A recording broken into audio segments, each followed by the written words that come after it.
Hi guys, welcome to another review, and if you saw my last review on the Hot Wheels Elite Ghostbusters Ecto 1A, I mentioned that my next video would be my 100th and that it would be a special video to me. And it is a review on my Vivid Imaginations Sound Tech talking action figure of Captain Scarlet. Here it is, as you can see here, in all of its gloriness. And the reason why this is special to me is because Captain Scarlet was one of my childhood heroes, and Francis Matthews sadly passed on the 14th of June, which is a big tragedy. I've got the box here, and it's like a little tribute to him. I mean, I know it was like 2 months ago when he passed, but you know, just a little tribute. It was a 100th video to one of my childhood heroes.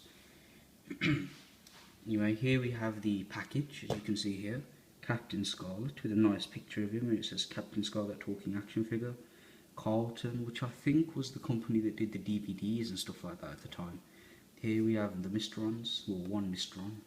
And I like, along this package, all the way around, they've got a moon design, which is kind of cool.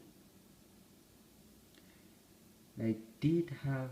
yeah, it was one of the episodes they had a moon base and they had to destroy it, and they got a crystal and stuff, so that's pretty cool.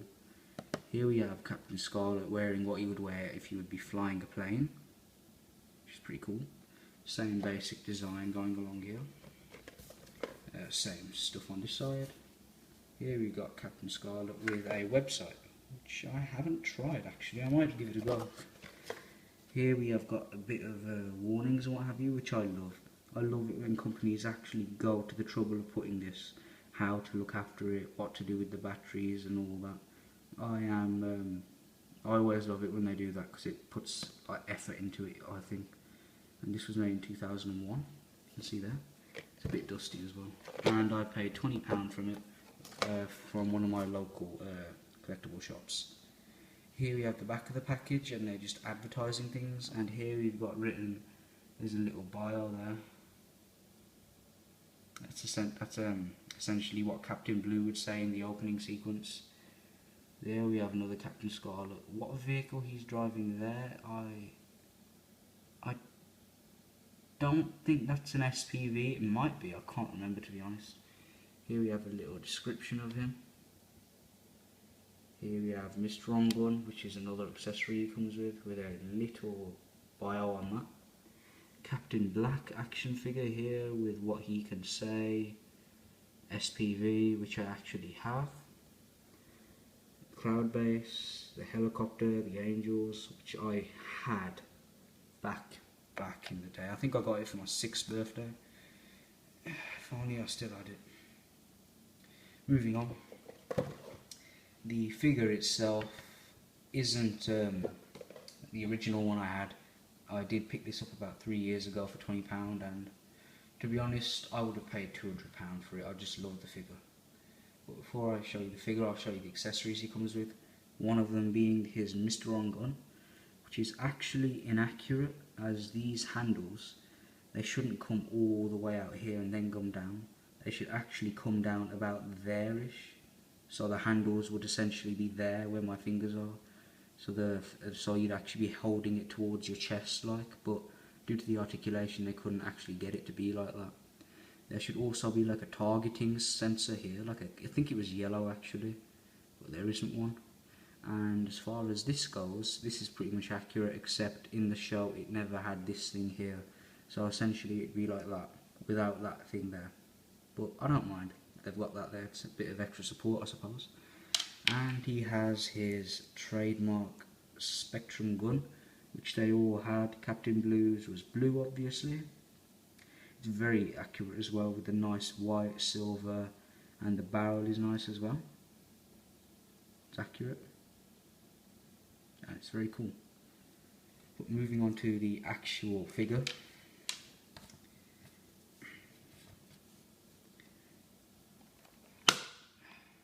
Here he is, looking absolutely awesome. It's a nice head sculpt as well. It actually looks like him. The head is a little bit too big. I have to take his hat off. Which, if this was a Thunderbirds figure, which Vivid Vivid Imaginations did make, and I am trying to find them actually. I wouldn't mind picking some of them up. If this was a Thunderbirds figure, then it'd be accurate because the puppets did have oversized heads. But by the time of Captain Scarlet, they'd actually kind of miniaturized all the machinery and what have you to make the mouths and eyes move. So the heads were in scale with the rest of the puppet. But I don't mind that his head's big. It's almost like a kind of nod to Thunderbirds, Stingray, you know. It's kind of cool. Here he has blue eyes and nice bushy eyebrows like what he'd have in the show. He has his comb over, which I think he had for the first 2 or 3 episodes, and then they just got rid of it and gave him a kind of Spock cut, as I called it, because it's similar to the hair Spock would have. Yeah, pretty much just some nice sculpting lines and what have you there. Carlton written there. What they have to do with the making of the toys, I don't know. Maybe it was just them that advertised it. I'm not entirely sure. Now if I just move on to his outfit, as you can see here, I'm just going to turn it this way for a second. It's easy to show off. You can see the material and it has like lines, like you can see like stitching, which looks very cool. And the zip is far too large for the figure. It's an actual size zip which does open, but doesn't matter. He's got a nice little gold puller, which he did have in the show. This zip pocket doesn't open. Here we have his bulbs, which would actually light up when he would get a call, or hail if this was Star Trek. He has a nice belt here with a very accurate gold buckle, which looks cool. His Spectrum logo is on his actual overalls, which are underneath, which is cool. And essentially this is like the first 2 seasons of Star Trek The Next Generation. The costumes there were one piece. That is what this grey undersuit is. It's all one piece with this part just simply added on top, as you can see there. His holster is also on the side here, which is very nice, as you can see. It's kind of a simulated leather almost. It's a bit shiny, but I'm sure it was shiny in the show as well, so I don't mind putting that back in there. Here you can see there's a bit of Velcro here, and underneath this there is another strip of Velcro, as you can see there. And once you do that, you get to the batteries, and it takes 3 LR44s. Here we have his boots, which are very accurate up into the sculpting with the heel and everything, and the zipper which goes down them, which is very nice. The legs are actually rubbery, so they do squeak a bit, but I don't mind. And this is a, how old is this figure now actually? A 13-year-old figure, isn't it? It's nearly as old as me. And so the rubbers held up pretty well. That being said, it was in the box and I got it, so it wasn't moved around a lot. But I haven't exactly moved it around a lot either. I do have one problem, and that is that his feet aren't really that stable, as you can see here. It's kind of wobbly, but I don't mind. Now I'll show you his hat. It's a very, very accurate up into the white line going along here. The matte black top with a bit of gloss on it, which looks nice. You can see there was a bit of a paint mishap there, but it's alright. There you go. Focusing in on it. It's a beautiful hat design. I'd love to get one of these hats in real life. They're just awesome. A bit of paint. Actually, no, there was God, what was it there? Oh yeah, there was a bit of a smudge, so I tried to fix it. It didn't work out that well, but I'm not overly bothered. Here we have the Spectrum sticker, which is kind of peeling here. I might just have to stick that down, as you can see there. And his actual communicator thing does come down to his mouth and is on the correct side. And this is a nice transparent see-through plastic, just like in the show. And if I put this on his head, just line it up properly. There you go, and it all works out very nicely.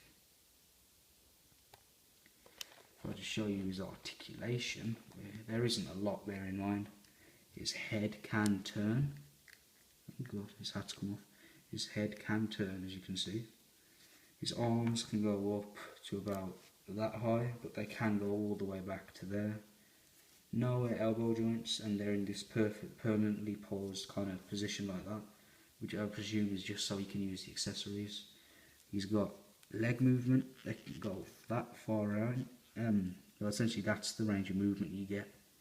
And he does have a bend in the knee, which goes that far. And which is pretty weird, his knees can also bend forward.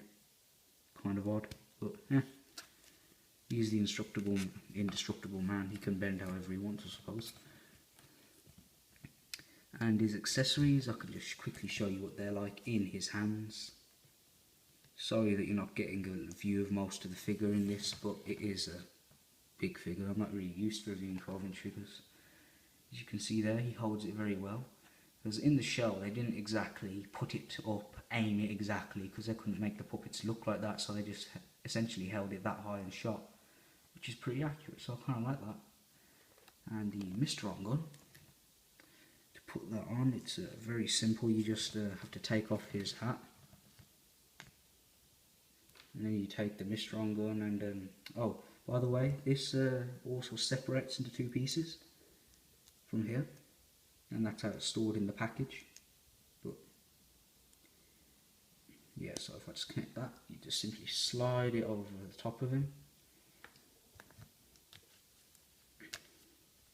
and then you align his hands with the handles, which actually have triggers on them, which is very nice.